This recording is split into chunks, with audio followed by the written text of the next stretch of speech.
कल्पना कीजिए, एक किशोर लड़के के जीवन की परतें खुलने पर उसे ये जानकर कैसा झटका लगा होगा कि जिसे वह अपनी बहन मानता था, वह वास्तव में उसकी जैविक माँ थी। यही मेरी कहानी है, वह भूकंप जिसने मेरी दुनिया को हिलाकर रख दिया। बचपन में मेरी बहन, जो मुझसे 8 साल बड़ी थी, प्रेरणा का स्रोत थी। जब वह पढ़ाई में व्यस्त नहीं होती थी, तो वह घर लौटती थी, मुझे उपहार, सलाह और एक ऐसा प्रेम देती थी जो बहन जैसा था और अजीब तरह से मातृसुलभ भी। मैंने कभी यह सवाल नहीं किया कि जब भी वह हमारे माता पिता के साथ होती थी, तो कमरे में तनाव क्यों होता था। मेरे लिए वे बस एक सामंजस्यपूर्ण परिवार इकाई थे। लेकिन 5 साल पहले यह गतिशीलता बदल गई। मेरी बहन ने एक ऐसे व्यक्ति से शादी की जो मेरे लिए एक अभद्र, बड़ा हो चुका फ्रेड बॉय से ज्यादा कुछ नहीं था। उसकी लगातार चिढ़ाने की आदत परेशान करने वाली थी, और कमरे का माहौल समझने में उसकी असमर्थता ने हमारे मिलन को असहनीय बना दिया।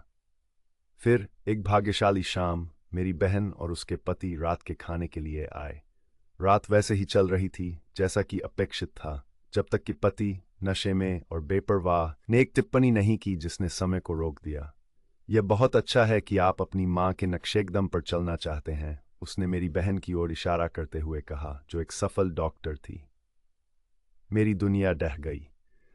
मैंने अपनी बहन के भूतिया सफेद चेहरे में सच्चाई देखी और कमरे में छाए सन्नाटे में उसे सुना। अगली सुबह मेरी बहन ने स्वीकार किया। वह हाई स्कूल में गर्भवती हो गई थी और उसने मुझे रखने का फैसला किया।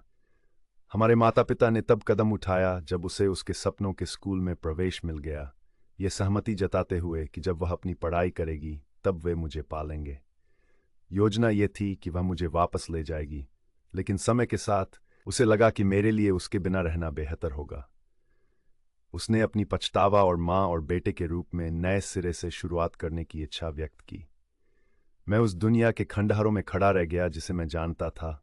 मेरी नसों में गुस्सा दौड़ रहा था। मैं इसे कैसे स्वीकार कर सकता था? मैं उन माता पिता को कैसे छोड़ सकता था जिन्होंने मुझे पाला था? फिर भी अपनी बहन को अस्वीकार करने से वह हमेशा के लिए दूर हो सकती थी। मेरा जीवन एक भूल भुलैया बन गया था और मैं खो गया था। हर कोई मुझसे आगे का रास्ता पूछ रहा था, लेकिन मैं कैसे चुनूं जब मुझे यह भी नहीं पता था कि कौन सा रास्ता सही है। अंततः मैंने एक पारिवारिक समूह चैट शुरू की, ये सुझाव देते हुए कि हम पारिवारिक थेरेपी की ओर बढ़ें। मेरी राहत के लिए सभी सहमत हो गए।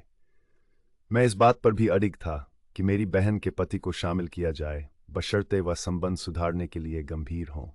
इस सब के बीच मैंने अजनबियों की कहानियों में एक उम्मीद की किरण पाई है, उन लोगों की जिन्होंने इसी कठिन रास्ते पर चलने का अनुभव किया है। उनकी बातों ने मुझे प्रेरित किया है कि मैं अपने निर्णयों को गुस्से से प्रभावित न होने दूं। मेरे माता पिता को मेरा विश्वास वापस जीतने के लिए लंबा रास्ता तय करना है, लेकिन फिलहाल मैं आशान्वित हूं। फिर भी एक स्पष्ट सवाल अनुत्तरित है, मेरे जैविक पिता की पहचान। ये एक बातचीत है जिसे हम थेरेपी के लिए सुरक्षित रखेंगे। तो यहां मैं हूं, एक किशोर लड़का जो अपने अस्तित्व के चौराहे पर खड़ा है, इस तूफान से गुजरने की उम्मीद कर रहा है। मुझ पर विश्वास करें, जीवन आपको ऐसे तरीकों से चौंका सकता है जिनकी आपने कभी कल्पना भी नहीं की होगी।